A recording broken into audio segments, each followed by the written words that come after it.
our Milky Way galaxy is on a collision course with the Andromeda galaxy. This will not happen for another 4.45 billion years.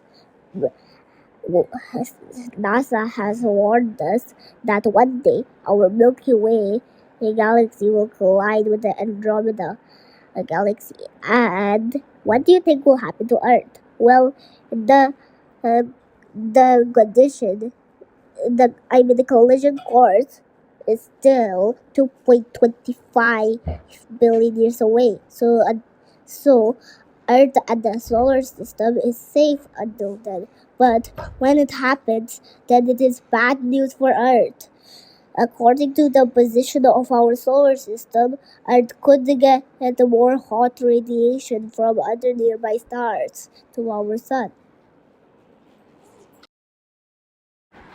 That's all for today. Bye bye. Thank you. Subscribe to my channel or don't forget to hit the like button uh, and subscribe. Bye.